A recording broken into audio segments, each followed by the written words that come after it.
Hello again, and welcome back to Beyond Silicon Valley. I'm Michael Goldberg.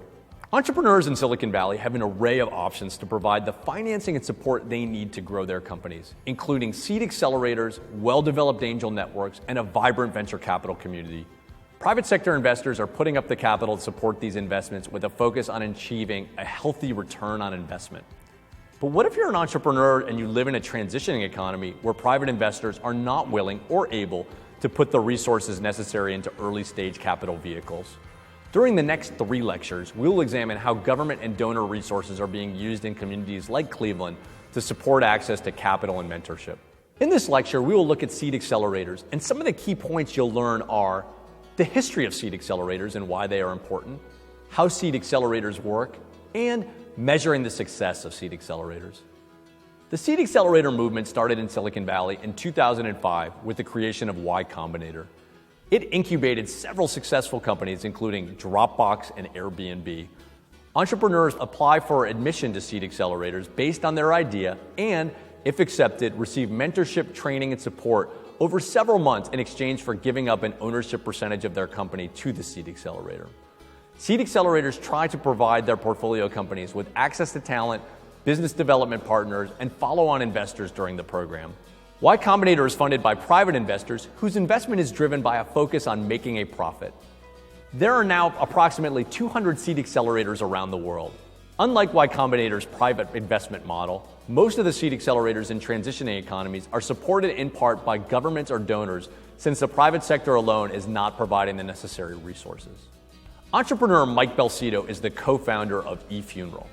In the United States, funeral services are actually performed by outside companies, by for-profit businesses that help families with all of the end-of-life planning. And eFuneral.com is a place where families can go to get more information about those companies and about funeral planning in general. Mike and his business partner were working full-time at a technology company in Cleveland when they came up with their idea for eFuneral. They decided to apply to a new seed accelerator program called 10X that was being funded in part by the state government of Ohio's Third Frontier program to develop their idea into a company. We also found out about this accelerator program that the state of Ohio was launching called the 10 Accelerator.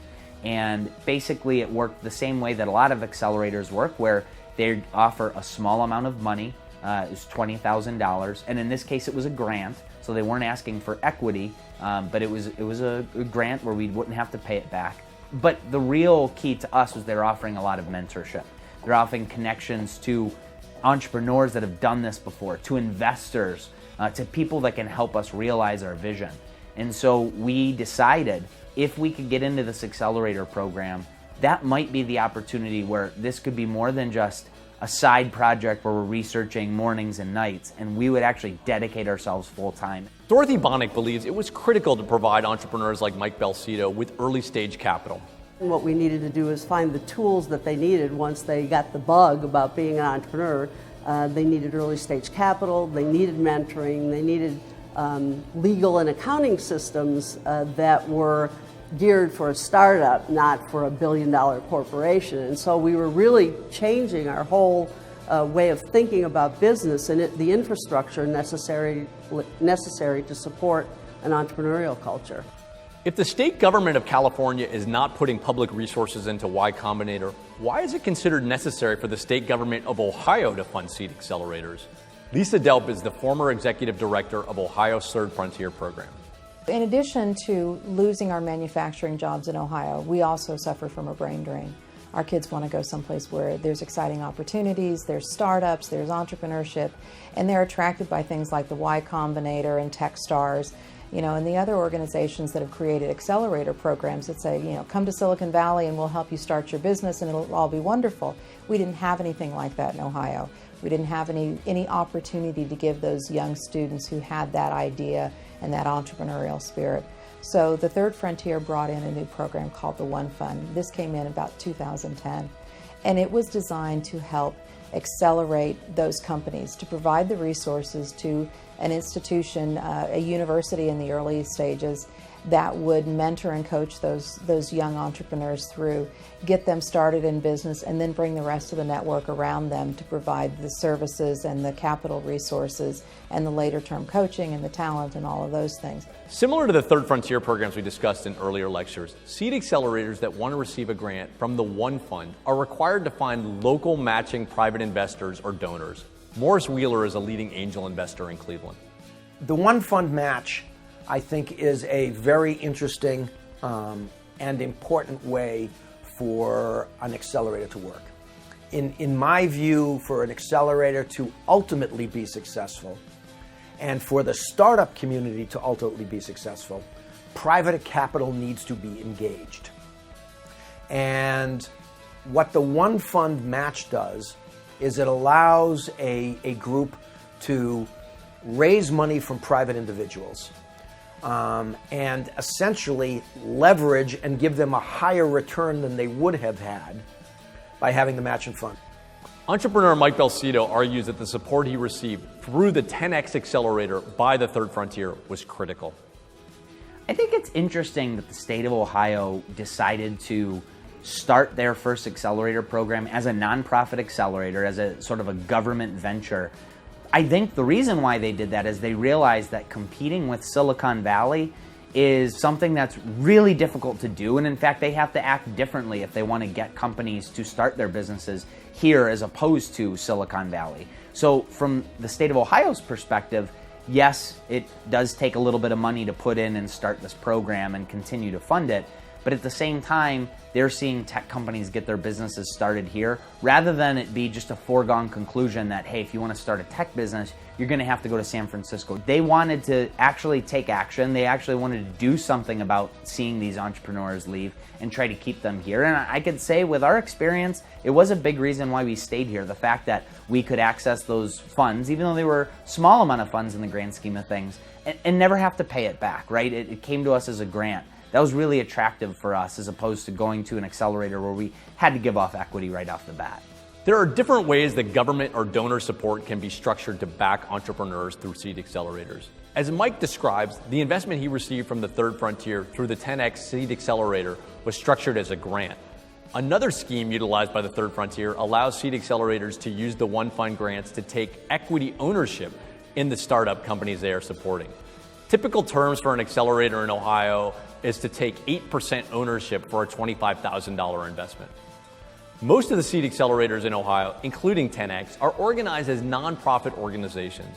If any of the companies from the accelerators are acquired or have an initial public offering, the proceeds that come back to the seed accelerator from an exit would be invested in new companies, similar to the evergreen fund model that Jumpstart uses. The nice thing about some of these nonprofit accelerators in particular is the way that their model works. When an exit happens, when they see capital returned, where does that go? Well, it goes right back into starting new companies. It goes to make sure that a new fund can be developed. I think that's the whole point of some of these nonprofit accelerators. Let's get tech businesses started. Let's create this platform for them, and let's continue to provide the resources. So those exits make that happen.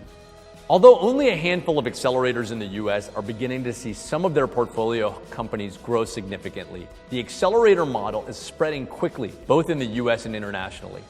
A 2013 report by Andy and Village Capital found that outside the U.S., that 75% of seed accelerators rely on some type of philanthropic support, and over 50% of seed accelerator overall funding comes from donors.